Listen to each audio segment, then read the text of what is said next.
നമ്മൾ എറണാകുളത്ത് നിന്ന് ഒരു 2 ദിവസം ട്രിപ്പിന് വന്നതാണ്. നമ്മൾ താമസിച്ച കോസ്മിക് മഡ് ഹൗസ്. ഓണറിന്റെ പേര് രാജഗോപാൽ. നല്ല റൂംസ് ആണ്, നല്ല ഫുഡാണ് കേട്ടോ, സൂപ്പർ. നല്ല നമ്മൾ വീട്ടിൽ വെക്കുന്ന ഫുഡായിരുന്നു. And it super. നല്ല ക്ലീൻ ആണ്, നീറ്റ് ആണ്, ഹൈജീനിക് ആണ്. ഫാമിലി റിയലി എൻജോയ് ചെയ്ത് ഫാമിലി ആയിട്ട് വന്ന് താമസിക്കാൻ പറ്റുന്ന ഒരു സ്ഥലമാണ് കോസ്മിക് മഡ് ഹൗസ്. പിന്നെ രാജഗോപാല് നല്ലൊരു ഹോസ്റ്റ് കേട്ടോ. പുള്ളി നന്നായിട്ട് പാടും.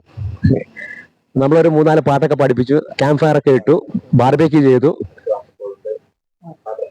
അടുത്ത വാട്ടർഫോൾ ഉണ്ട് തൊട്ടടുത്ത് തന്നെ, ഒരു ജസ്റ്റ് ഒരു 1/2 കിലോമീറ്റർ നല്ലൊരു വാട്ടർഫോൾ ഉണ്ട്, അവിടെ പോയി കുളിച്ചു.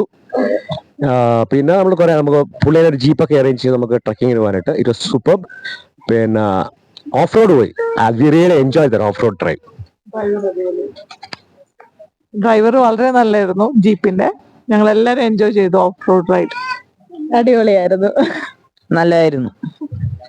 ബേബി വളരെ സേഫ് ആയിരുന്നു. ബേബിനെ ഇവിടെ കൊണ്ടുവന്നിട്ട് വളരെ കംഫർട്ടബിൾ ആയിരുന്നു. ഞങ്ങൾക്ക് വേണ്ടത് എന്ത് വേണേലും നമ്മുടെ ആവശ്യം അനുസരിച്ച് അവര് ചെയ്തു തരും. രാജഗോപാലായിട്ട് നല്ലൊരാളായിരുന്നു. പിന്നെ എക്സ്പീരിയൻസും എല്ലാം സൂപ്പർ ആയിരുന്നു. രാജഗോപാലിന്റെ ഫാമിലി നല്ല ഫാമിലിയാണ്. ഇവര് നല്ല എല്ലാ കാര്യങ്ങളും ഞങ്ങൾക്ക് എല്ലാരും കൂടി ഒന്നിച്ച് ചെയ്തൊക്കെ തന്നു. പിന്നെ രാജഗോപാല് നന്നായിട്ട് പാടും. ഞങ്ങളൊക്കെ വലിയ പാട്ടുകാരാന്ന് പറഞ്ഞായിരുന്നത്. പക്ഷെ ഇവിടെ വന്നപ്പോ രാജഗോപാലിന്റെ പാട്ട് കേട്ടപ്പോ എല്ലാം ഞങ്ങളുടെ പാട്ടൊക്കെ ഒന്നും അല്ലാണ്ടായി. നല്ല പെരുമാറ്റം, നല്ല സ്നേഹമുള്ള ആൾക്കാര്, എല്ലാം കൊണ്ടും നല്ലായിരുന്നു. ഞങ്ങൾ എല്ലാരും നല്ല ഹാപ്പിയാണ്. മഡ് ഹൗസ് ശരിക്കും പറഞ്ഞ ഒരു നാച്ചുറൽ ആയിട്ട് ചെയ്തിരിക്കുന്ന കേട്ടോ. ശരി, അതിനകത്ത് ആർട്ടിഫിഷ്യൽ ഒന്നും എല്ലാം കംപ്ലീറ്റ് മഡ് തന്നെയാണ്. മേളിൽ ഓലയിട്ട് നല്ല തണുപ്പുണ്ട്.